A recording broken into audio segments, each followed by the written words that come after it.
Greetings, fellow souls. In this video we're going to be having a look at my regularly used television set that I use for my gameplay videos, my trusty Bush CRT. I suppose this is a video I should have done a few years ago really, but better late than sorry. So here it is. You can see it's Bush. It has an integrated combined DVD player, although I must confess that the laser no longer works in it, which is a common problem for most integrated DVD players. We have stereo speakers, we have left and right. They're reasonably powerful actually. They're not half bad. They're a bit noisy, perhaps from maybe slight lack of grounding, but they're usable. After that we have a stereo headphone socket, and it is proper stereo. We have stereo sound input as well as video input. We have DVD player controls for play, stop, rewind, fast forward. We have channel select plus and minus, volume select plus and minus, open close button for the DVD player, and an off button.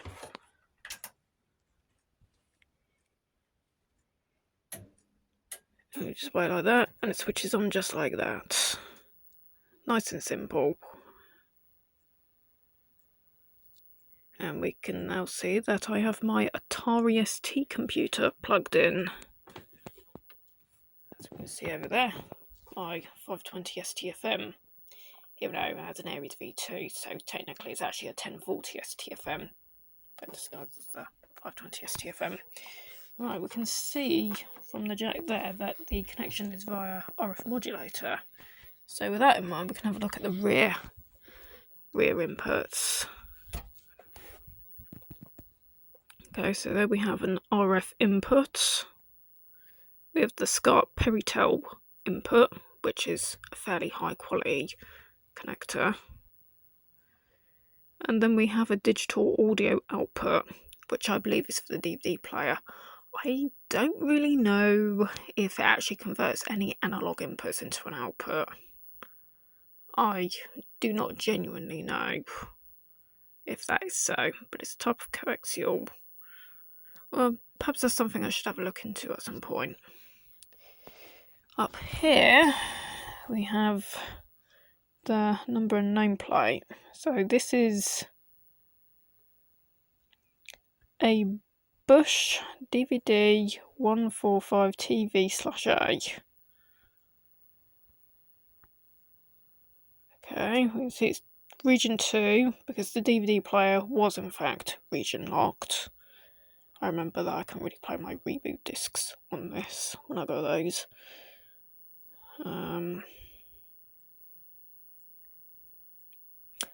Not really much else known about it really. There's no serial number written on it. So it's a Bush DVD145TV/A.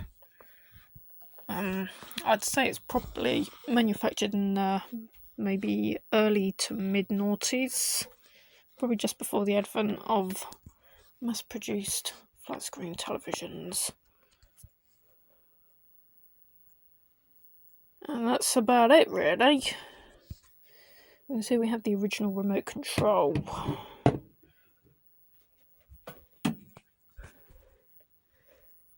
That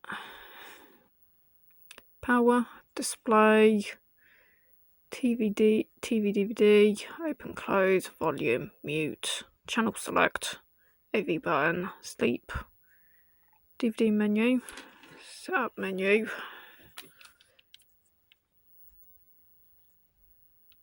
Okay. Oh, one of the nice things about this is that it does in fact support NTSC. It also supports PAL. If you're using the NTSC mode, you may need an RGB converter. I just say that in some cases, if your device, i.e. like your Atari, your games console, doesn't have RGB, you're going to need a converter, which is easy enough to find. You have one that's got one of these RGBs, or one of these SCART switch boxes, So if you use the NTSC mode and it comes out monochrome black and white, then you'll need one of these switch boxes that has an RGB button. If you switch it on, it will convert those black and white signals into colour. And if you let go, then it will be back to as it was before you pressed the button.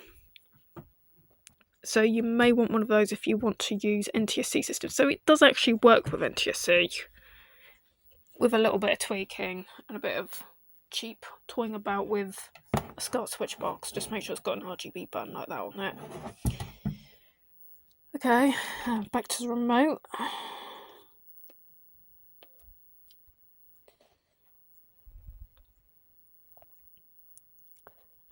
These, I believe, are just controls for the DVD player only. This section is just for the DVD player, whereas this section is mostly for the television.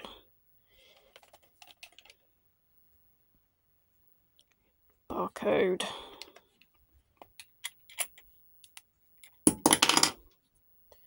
You can see that the batteries that it takes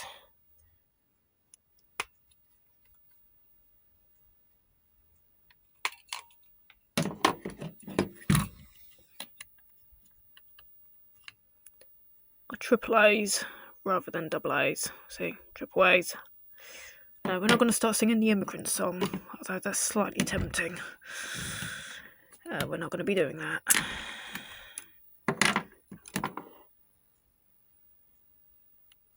And that's about it, really. That's all you really need to know about the TV. Okay, so you have an idea on what you can use one of these for. That's just one of the many things that you would want to use on something like this. And yeah, okay, we'll see you fellow souls in another video. In the meantime, I hope you all take very good care of yourselves. And I'll tell you all to just keep rocking on. Okay.